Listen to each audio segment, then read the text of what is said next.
The ongoing debate over GTA 6's launch price continues, but there has been a development. A Swiss retailer has listed GTA 6 pre-orders at 99 Swiss francs, which would equate to roughly 112 US freedom bucks, fueling rumors that the game could be more expensive than expected. And furthermore, this retailer has a history of some accurate listings that drop early, which you'd think would only happen once, but apparently this is like a regular thing where they accidentally list the web page early, but whatever. If true though, this would imply a price for GTA 6 starting at probably $100. It probably would be 100, not 110. I think it's more likely they would drop it to $100 or 99, and then, you know, compared to going to like 120. This is, you know, in the middle of a big debate that's going on at this point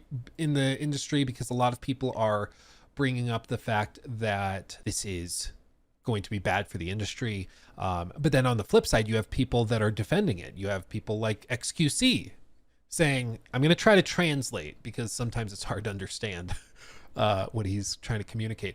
But gamers will ... sprinkle $300 worth of skins in a year, but ... suddenly $100 is too much. Translation, he's saying gamers will spend $300 on skins for a game and say nothing, and they're totally fine with it. They're normalized by it, or it's been normalized. But the idea of spending $100 on GTA 6 is anathema. It's horrifying and ridiculous.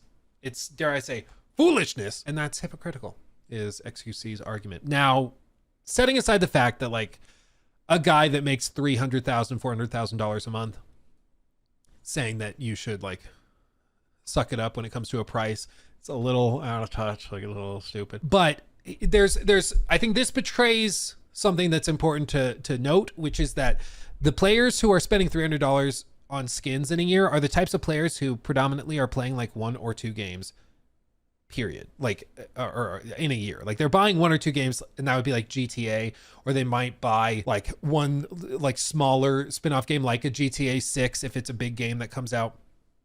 But they're primarily playing Marvel Rivals, Call of Duty, Fortnite, whatever it is. They're playing their live service game, and that's what they play every day, every week, every month, every year. And for them, you know, their hobby is that live service game. Their hobby is Call of Duty. Their hobby is Fortnite, whatever. And so they can justify spending more money on skins and stuff like that to not just support the devs, but also just to get something fresh and new and different. Those players are not the same players that are that are really concerned over the pricing shift, because if you play just one game, of course you don't care that much if the whole industry elevates prices to $100 a unit, right? Doesn't matter that much, because it's like, well, I only buy 1 game a year or 2 games a year. So yeah, I can spend an extra $30 going from 70 to 100. Not a big deal. Whatever. If it's a big enough game that I'm excited for, who cares? I'll just save the $30 up and we'll be fine. But the reason that more people have been very concerned over this is because what it's going to do to the rest of the industry, which predominantly and primarily will affect those who are buying more than 1 game a year. And that is that if the domino falls and Take-Two charges $100 per standard edition copy of GTA 6, the fear is that then every other publisher in the AAA space will follow suit. They will come out and they'll charge $100 for, you know, whether it's Assassin's Creed, Fable, or the next FromSoft game, or whatever it is. I mean, any number of big AAA developers will see, you know, Capcom, Bandai Namco, all of them will see that this is now acceptable and normalized, and they'll jump in and start charging that much as well, which is what happened when Take-Two started charging $70 for NBA 2K21 and normalized that higher price point. Everybody else started doing it, and now it's very normal. That's just what AAA price is now. And when you have a company that comes out and charges $60 for their game, it's seen as a gift. It's seen as generosity, the sort of Machiavellian, like, oh, well, because we've been hard with you before, now when we're soft, it feels like a gift, even though we're not actually being gentle with you. It just feels that way in contrast. And I think that's where the primary concern is that once you've raised the bar to this point, everybody else will go to it, and you just kind of have to suck it up and deal with it, which is, I think, certainly the strategy in this case. So at this point, I still think the most likely outcome is that GTA 6 the base version is like $70. But I think they will do like a week of early access for $120 or $150 deluxe edition, and they'll milk you dry with that because nobody's going to want to play GTA 6 a week after everybody else has. So I think you're going to see a ton of people that are upset about it that will still buy it and play it early access with that version. I think it's also going to be a digital only launch. I think they'll do a physical version later probably, but I think they're going to do a digital only launch at the start to avoid like leaks and stuff like that. That's my expectation. That's my guess. The more time goes by, the more people come out suggesting that they should go to 100, like investment firms saying they should go to 100. And now seeing some stuff like this starts to suggest that maybe this is a real possibility. So I'd say after this, especially seeing that this outlet or retailer has done similar stuff before with, pages going up early, it suggests to me the probability of GTA 6 launching at $100 base has probably gone from what it was a week ago, which I would have put it like a 15-20% possibility. Now I'm more at like 25 to 35%. I think it's getting significantly more likely that we're hitting this price point. And I mean, all of this, like as we see more and more posts, and as you see more streamers coming forward and kind of conditioning the audience and the broader gaming public to accept the idea of $100 price point, it becomes easier and easier. Because what's going to happen now? Imagine if they release the trailer 2 tomorrow, and they announce pre-orders are live. You pull up the pre-orders and it's $100. A year ago, everybody would melt down and be like, what the hell are you doing? Now what's going to happen? Yeah, I had a feeling they were going to do that. Oh, well, kind of lame, but what are you going to do? It started to become normalized. You're starting to get desensitized to the idea because it's been discussed so much. It's been brought up so much. And you have a lot of very visible, big name people that are more normalizing it and bringing it up and saying like, yeah, it's not that big of a deal. Yeah, it'll be fine. And this is exactly this type of statement from XQC is like, it could be worth millions to a company like Take-Two to have his very young, impressionable audience get normalized to the idea. Like that's the key, because if they can disarm people, that goes a long way. And what do you see? 31,000 likes on this post. 31,000. I've already told you guys, I did that TikTok video where we posted a stream clip where I was talking about this pricing at 100 versus, 70 or 150, whatever it would be. And on YouTube comments, overwhelmingly, people are like, nope, if they do that, I'm not going to buy it. Nope, I'm not going to touch it if they do that. But what happens on TikTok, which is a much younger platform? Like most of the people in the gaming space there are like 15 to 17 years old, or like more 12 to 17 years old. Overwhelmingly, the comments are, well, the game's going to be great, so I'm going to buy it anyways. Who cares? Yeah. Oh, if you can't afford that, you're a brokey and you probably shouldn't be playing games anyways. It's become like a social status thing where if you say that you don't like the idea of them moving to $100, you're like mocked as a brokey. It sounds silly. It sounds insane. But with some of the younger audiences, that's what's happening. It's being shifted into this bizarre, like, social class thing where if you don't want it priced at 100, it's just because you're broke. Because all of the like wealthy people that the younger generation is looking up to, they're saying, no, that's whatever. And they want to be like them. They want to be rich like XQC, so it's like, whatever. Now, I'm doing well financially. I do quite well thanks to you guys and your tremendous support. And views and engagement on videos and stuff. Like I do quite well for myself, as does my team, my employees that work for me. And yet I'm still going to say that I think $100 would be a bad precedent. I think it would be bad for the industry. I think it will actually lead to even higher expectations naturally from consumers, which means that publishers are going to have one hell of a time getting games to the point where people feel they're worth $100. And I think I think it would be really bad for the industry long-term, especially. It'd probably be a dream come true for Xbox for their Game Pass lineup, because it makes Game Pass all the more of an incredible value. But also at the same time, it also would justify Game Pass raising prices again, because they're like, yeah, well, now you're getting not $70 games included day one, you're getting $100 games included day one. So everything would start to rise. I mean, all the prices would start to shift up. I loved Warhorse still kept KCD2 at 60, not 70. Well, but even that, all fantastic. You loved that because they didn't raise the price to 70 when they just kept it at AAA price for, prior to the price hike.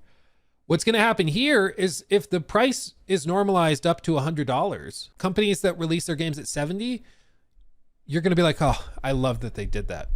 They only charged $100 for X, Y, or Z instead of, they could have charged $100 for the next Resident Evil game, but they didn't. Instead, they only charged, 70. It was really generous of them, even though they're charging like full price. But because they've normalized the bar being up here and the price ladder works the way that it does, it feels like you're getting a deal.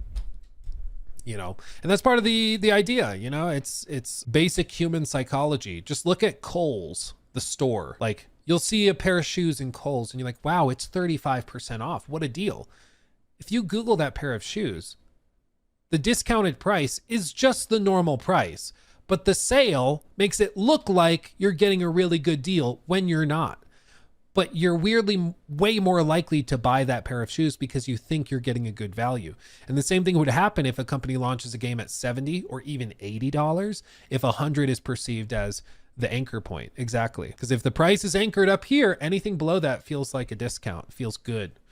Like, wow, I got a good deal on this, when you didn't really. But that's why every executive in this industry, every sales manager, all of them are praying to the gods of gaming that Take-Two does this.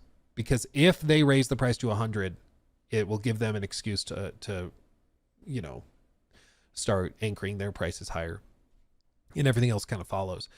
And I see the counter argument already, which is, well, if every executive wants this and the executives are primarily cared about the business of gaming, wouldn't that imply that raising the prices would be good for the games business, for the gaming industry? If you raise the price and executives are excited about that, wouldn't that imply that therefore it would be better for gaming? And I think that's a fair point, because if we're talking about the games business, if the business leaders are excited for this, this would suggest it would be good for business. But I think the key difference is that in order to justify $100 price tag, studios will have to go way bigger. They'll have to go way more high production value. I think it further will kill the AA development scene. And if anything, it might shift things forward into an unironic quadruple A space, where in order to get to the $100 price point, you have to have a quadruple A budget game. You have to spend $500, $600, $700 million on your games, which I think pretty clearly you don't need to do. But if one of these big executive or big publishers is saying, no, we want the next whatever game to be at 100, so you developers need to do what you need to do to get to that level of budget and quality and scope to justify the $100 price tag, I think you'll just start to see the AA space continue to die even more. And that would be tragic. And across the board for consumers, it will raise prices. It just will. Because Game Pass will justify raising their prices because they're including more expensive games in the catalog. You'll see, of course, PlayStation raising the prices of their first-party stuff. Everything will start to rise. And for consumers, I think that that's a bad thing. When already it feels that the value with a lot of these games is lower than it probably should be. It feels like games are getting rushed out because budgets are too high. It feels like games are unfinished or they're lacking in significant content because they're just trying to get the game out the door. So we'll see. AAA is dying right now. So AAA from third-party publishers is dying because you cannot spend $200 million on a Saints Row reboot kind of project and expect it to just automatically succeed. It used to be that if you spend $200 million on a game, that game's going to sell because that production value is just going to sell the game almost by itself. Now that's not a given because gamers are more picky for a variety of reasons. I think chief among them is that the economy is not great. People don't have a ton of money. Inflation's hit their wallets pretty hard, so they're more selective with what they buy. Things like Game Pass have also affected it too, where the perception of value has skewed as well. But the AAA third-party developer space has definitely gotten slammed. I think in terms of first-party development of AAA games, they are very, very expensive, but the businesses are still doing well. Whether you look at PlayStation or Xbox first-party games, they of course have different business models to fund those first-party developments. Most of like PlayStation's issues have been from targeting these like big quadruple A releases like a Concord, which reportedly costs as much as $400 million, or any other live service game that you want to point at that flopped. So it's a complicated issue, but I think at the core, the reason why gamer expectations have risen is because their dollars are worth more to them because they don't have as many and things are getting more expensive. So making things even more expensive, I don't think magically fixes that. Could be wrong. Like, I still think if they priced it at 100, GTA 6 still sells gangbusters. I still think they make billions on it, but that's why my concerns with this price point has never been about GTA 6. GTA 6 will do whatever it's going to do. I think if they price it at 150, it still sells like crazy. But I think it's what it does to the rest of the industry that would be more consequential. If prices rise that much, I might have to focus on cheaper hobbies. Yeah, something affordable like Warhammer or something. Something that will be cheaper in comparison. He took my thing.